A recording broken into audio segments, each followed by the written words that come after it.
Kalel Ware is a star. Okay, he's a star in the making. And I know people don't want to hear it because we could potentially be trading him. But he has been absolutely electric. And last night, he had an insane display of both athleticism and just stuffing the stat sheet, man. He had 16 points, 11 rebounds, 7 blocks, and 5 steals. He's the first player in Heat history to have a stat line of that caliber. 10, 10, 5, and 5. And then he's the first NBA player to do it overall on the bench. So it's one of those things where you just see the growth of Kalel Ware right before our very eyes. And of course, Eric Spoelstra was ecstatic in the post presser. So let's go ahead and get his thoughts overall on Kalel Ware and what he thinks of that performance, shall we? Actually, just can you talk about their impact in Kalel? Hey, he was jumping, getting off the ground, and the head coach didn't even have to tell him. I think his teammates are encouraging him to be more aggressive guarding the basket, and he's getting more alert on situations. His first few rim protections were in our man, which are the toughest ones to get in the pick and roll. But he was super active tonight. Really should have been 8 blocks. And then I think they took another one off. That could have been 9 blocks. Who's got the most blocks this season? Wemby, 9. Dang it, should have been Kalel tying that tonight. But I'm encouraged by his last handful of games. Just doing a lot of this things guy, that man, are impacting the game. This guy, bro. You would have thought that this guy hated Kalel Ware early on in the season, and all of a sudden, he's my. Oh, you see him jumping out the building? I'm going to get to that in just a second. I don't want to be all sour grapes on Spo. He's an all-time legend. But my goodness, the way he was treating Kalel Ware earlier this year, we'll talk about it in a second. But first off, Tyler Hero with his thoughts on Kalel Ware. Yeah, that's more shots. No, yes. People forget Khalil's 21 years old, like second year in the league. There's gonna be ups and downs. He's still learning. The best thing about Lil is he wants to learn. He wants to be great, and there's gonna be ups and downs. And you see tonight his potential. That he could tap into 7 blocks. Should have been 8, and he's continuing to get better. Yeah. So Tyler Hero has actually had a lot of playing time with Kalel Ware, and I feel like those two have very good chemistry. If we do offer Tyler Hero that extension, which I doubt happens, but if we do, I'm actually very excited to see Hero and Ware down the line. Unfortunately, with the year Hero has had in terms of injury and stuff, it's gonna be a bit difficult to sell that really for Kalel Ware. But let's hear Bam, right? Let's hear Bam talk about his partner in crime. Remember, Bam last night was in foul trouble. I don't know if you guys saw. He was in heavy foul trouble last night, and he was out for about like a good portion of the second half. And Kalel Ware filled in, and he filled in amazingly. Mark this up in Heat history and NBA history. So kudos to him. I'm proud of him, and he did it while getting a double-double, so that makes it even better.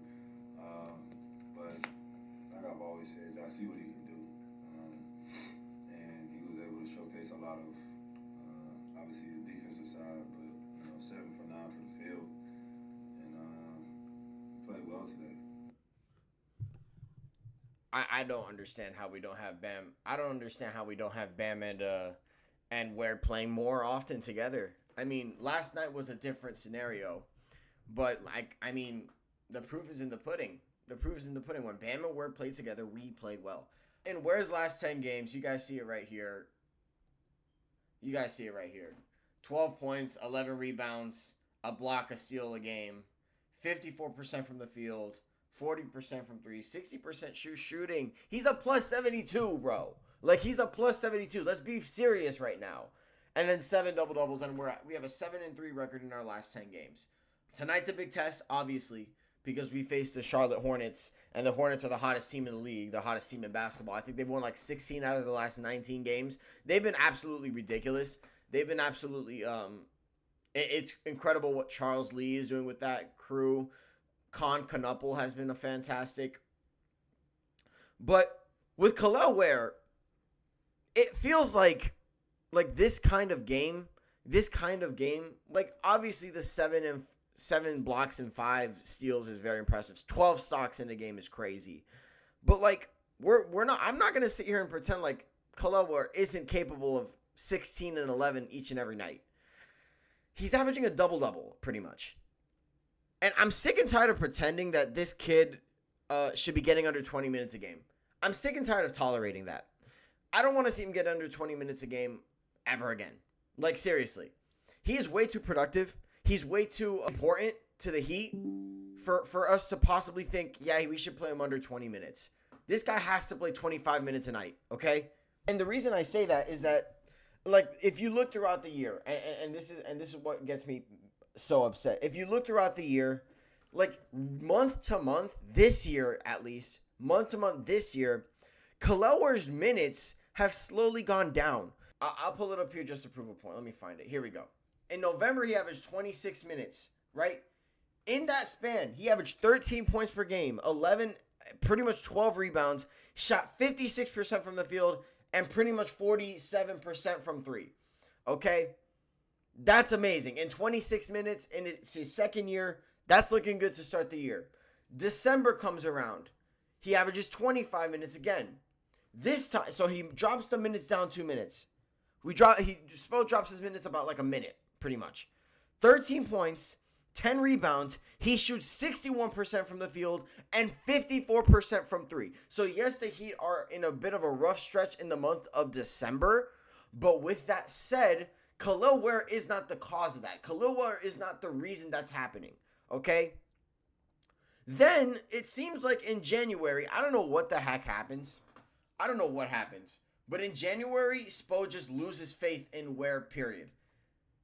He drops Ware's minutes down, not under 20 for God knows why.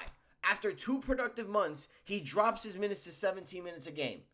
And of course, the production drops. 46% from the field, 30% from 3.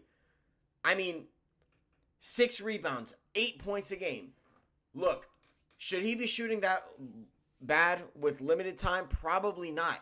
But I ask you, why was he not playing in the first place? Why was he gone? Why are we sitting here accepting that Kalel Ware had that kind of month? That kind of month after playing super well with the minutes that he was actually given. And mind you, this was not the case.